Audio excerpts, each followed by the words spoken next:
You ask how millennials become multimillionaires rich, right? Well, first of all, you got to man up. Now, this sounds awful. You got to act like you had a pair. It's that simple.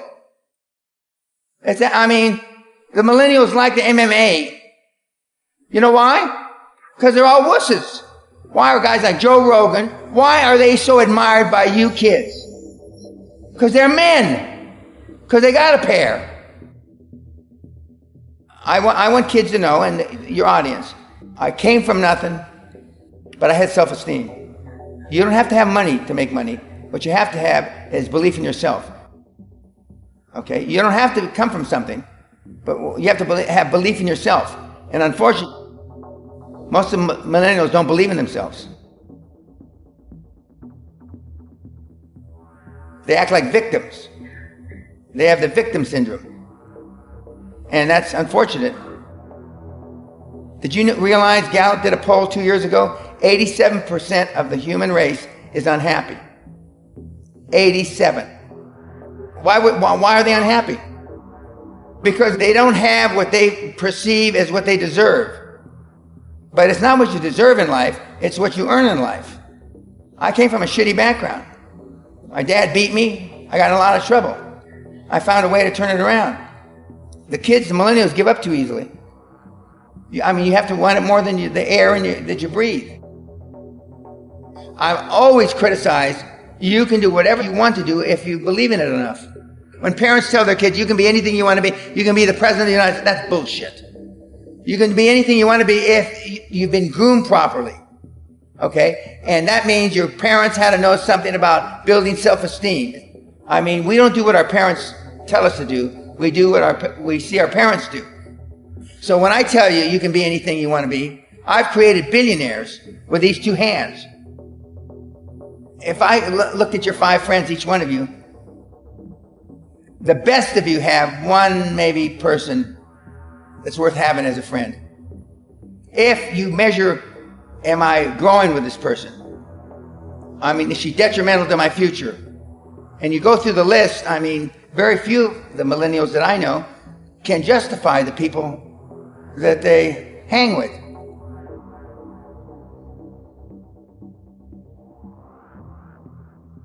Whatever industry you pick, if you outwork everybody, if you try to be a little smarter than everybody, if you try to be a better salesperson than everybody, if you try to be better prepared than everybody, you've got your best chance. Because if you don't do it and somebody else does, I have the saying, work like someone's trying to take it all away from you. I actually work like someone's spending 24 hours, working 24 hours to take it all away from you.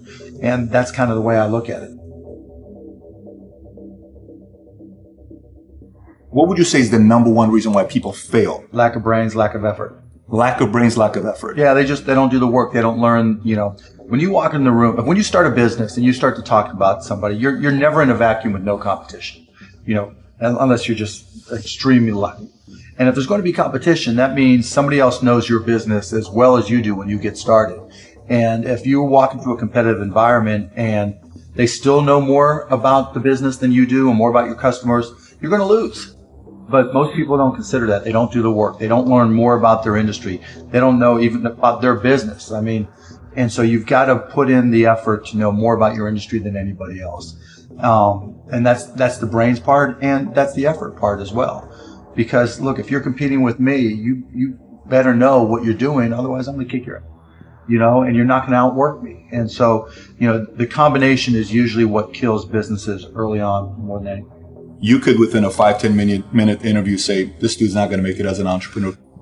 Yeah, I can typically tell, right? I can tell by their passion. I can tell by their focus. I can tell by their preparation. There's a whole realm of things in any business. Here's the business you're in, and here's 1,000 things that influence whether or not you're going to be successful. Through my experience in businesses, I can put myself in his position and say, okay, here are 900 of the 1,000 things he has to be aware of, and then go through and ask. And by how many of those or her issues they've been able to address already, that kind of gives me a sense of how hard they're willing to work. And I can tell by the questions they ask me. So all I have to do is say, okay, what do you want to know? And, when they start saying, what should I do? They ask you. Yeah, and that's fine, right? And I want them to ask questions, but, people like to say, the only stupid questions are the ones you don't ask, and that's not right, right? Because the questions you ask tell whoever more about you than anything else you do. Because in particular, it tells me about your preparation. If you ask me questions about just basic things that you should have known and you should have down to a science, that's going to disqualify you almost more than anything.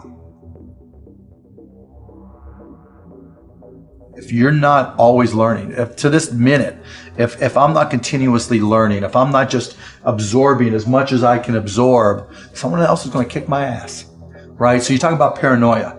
The greatest source of your paranoia should be knowledge. If someone else knows more than you do, and if you're not learning, if you don't know how to learn, if you don't have a thirst for learning and acquiring information, you're SOL. Do you think there needs to be a healthy level of paranoia? Oh, absolutely. There needs to be. Oh, yeah. I mean, I always say, for every one of my businesses, I say, what would I do to kick my own ass? You're right. So whatever business you have, there's somebody trying to put you out of business. There's somebody trying to take a bite out of your business. And it's better for you to figure out how they're going to do it rather than they do it.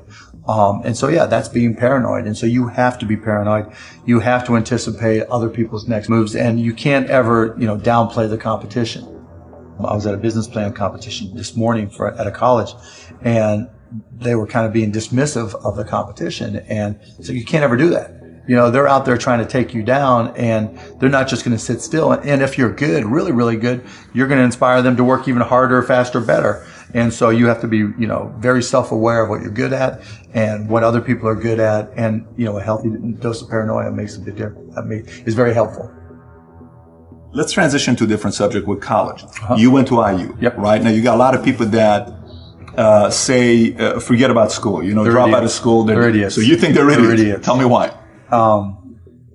If you're going to have and run a business, if you don't understand accounting, you're already behind the 8 ball. Can't you hire a guy that knows how to run accounting? But then they still have to communicate to you. Your accountant might tell you you're profitable, but your cash is going down. Not understanding a breakdown. And when you don't, do you think you need college to learn that? Yeah, I think you do, right? Because it may not, for some people, look, if you're so self-motivated that you can take an online course in accounting and teach yourself everything, you're way ahead of the game anyways. But most people aren't. I don't care if you go to a community college and take accounting and spend $99 for the class. Just, spending the money forces you to be more obligated to do it. But accounting, finance, lesser extent marketing, sales, if the school offers that, these are that's the language of business. And so while it's possible to teach yourself these things, and while it's possible to hire them, when you're starting your own company, you don't want to have to spend money hiring an accountant.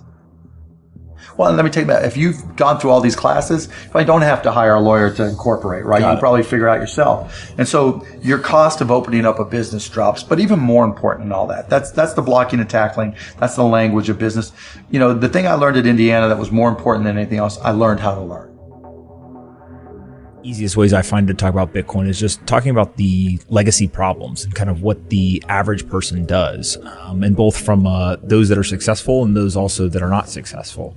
And so let's start with some statistics around just the United States, right? 45% of Americans hold no investable assets. That's so crazy. So what is an investable asset for people that don't know what that means? A stock, a bond, cryptocurrency, real estate, right? All the things that are not cash that you're buying because you think that they're going to appreciate in the future. And so really that 45% of folks are living paycheck to paycheck. They keep all of their wealth stored in dollars in a bank account. They tend to be, obviously not very well financially off, but also on top of that, they tend to actually not be nearly as educated about how the system works. So there's a wealth inequality gap, but there's also a very large education gap. It's being used everywhere where you would think it would be used. Russia, Iran, Iraq, Egypt, Venezuela, Argentina, everywhere where you have currency pressure, everywhere where you want to basically shield your assets. And then after that, it'll probably become a payment mechanism.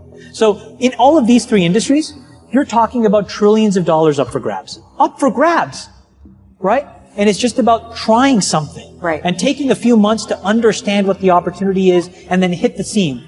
And I think that the cool thing is, it's easier to know how to code. It's actually useful in a way where, you can probably hack something together yourself. You can find folks. And so this is the time where people should be trying really big, crazy things.